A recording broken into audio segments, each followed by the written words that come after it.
हाय, मेरा नाम संजीव कुमार, मैं इंडियन आर्मी से हूँ। मेरा बेटा फोर्थ क्लास में पढ़ता है बीएचएस में। आज 15 अगस्त के दिन मैं स्कूल में प्रोग्राम देखने आया। बहुत ही अच्छा प्रोग्राम हुआ, बहुत ही। तो यहाँ पे परेड भी चली है और यहाँ के स्टाफ भी बहुत अच्छे हैं। बट यहाँ का प्रोग्राम बहुत ही नाइस रहा है। ऐसा प्रोग्राम मैंने देखा नहीं है स्कूल में, बहुत ही अच्छा।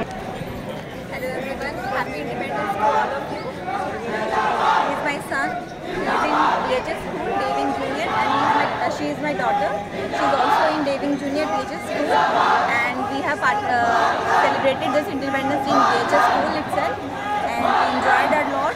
All the colors we have shown of India. Thank you so much. Happy Independence Day. She is my daughter Veena, and she is my daughter Shadi Sharma. She is both of you teaching in Bella School, Pilani. Thank you. मुझे अच्छा लगा, छोटे बच्चों की parade ज़्यादा अच्छी थी। Yes Deepak Sharma 8th class में आपकी क्लास में हायर सेकेंडरी स्कूल में पढ़ रहा है। बहुत बढ़िया प्रोग्राम है। हम लोग देखने के लिए दूर से बड़े बेकार से जितना हो सके उतना जल्दी से जल्दी आने की कोशिश करें। बात दिल को आज में चले गए, सेम वही स्थिति, वही एकदम वही एकदम 15 अगस्त बहुत बढ़िया लगा। Thank you.